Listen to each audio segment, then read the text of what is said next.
Lecturophiles et anglopathes, bonjour. J'espère que vous êtes prêts, parce que moi, pas sûr. Bien. Alors, vous allez voir, cette affaire n'est pas si simple. Aujourd'hui, on se penche sur de la jeunesse avec de la magie, parce que la magie c'est cool.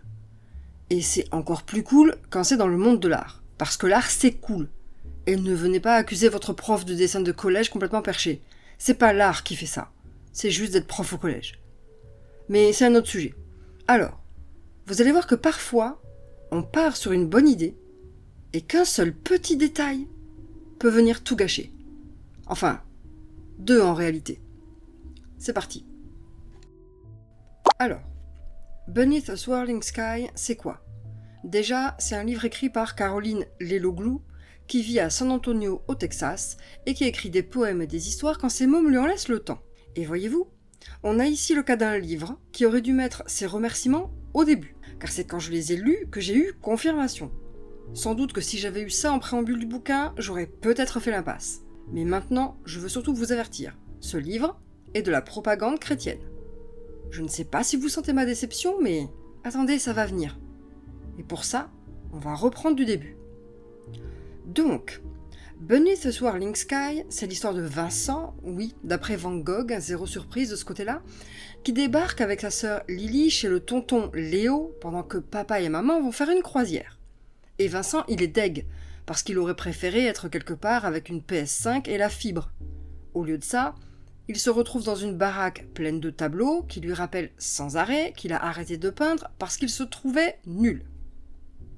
Il rencontre sa cousine Georgia, qui va vite lui faire découvrir tout ce que ses parents lui avaient caché, à savoir que sa famille a des pouvoirs et qu'ils peuvent voyager dans les tableaux et faire d'autres trucs cool.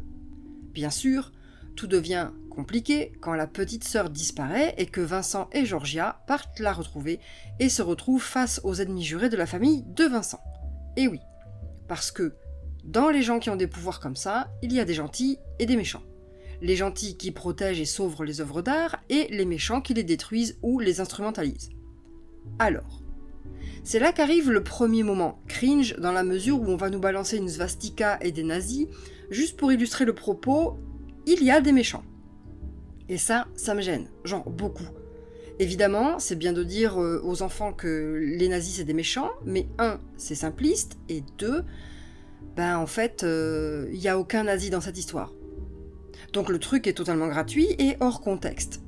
Si encore nos héros avaient voyagé dans l'espace et ou le temps pour récupérer des tableaux volés par les nazis, ok. Mais là non. On a des méchants et ils n'ont rien à voir avec les nazis. Bref. L'aventure se déroule, on a des rebondissements, des secrets de famille, et tout ça, c'est plutôt bien foutu. Il n'y a pas de temps mort, le personnage principal évolue, peut-être un peu trop vite, mais ce n'est pas non plus choquant. En revanche, ce qui l'est, c'est ce moment de pivot dans l'histoire où le personnage, alors qu'il est avec sa cousine et compagne d'aventure, va trouver sa rédemption dans une vision de Jésus. Pas l'amitié, pas la famille, pas les épreuves surmontées, non. Fucking Jesus. Et on n'est même pas dans de la peinture religieuse à ce moment-là, non, pas du tout. Je suis atterrée. C'est là que j'aurais aimé avoir un disclaimer en début de livre pour m'avertir qu'on me vendait de la propagande religieuse. Alors ok, les États-Unis et Jésus, on sait qu'ils sont copains depuis longtemps, tout ça, mais je ne sais pas trop la réception que va avoir ce livre dans les pays qui ne sont pas d'obédience catholique. Et dans un pays majoritairement non religieux comme la France, on n'est pas prêt. Déjà moi là, j'ai mes petits poils de bras hérissés tout partout. Je trouve que ça invalide tellement l'évolution du personnage. Il aurait pu apprendre une leçon de la vie, de ses amis, de sa famille, et resserrer leurs liens, et croyez-moi, quand on lit l'histoire, ils en ont besoin. Au lieu de ça, on balance une figure mystique en mode « ta gueule c'est magique », et le personnage a une révélation, en mode épiphanie. Je suis tellement déçue, mais déçue.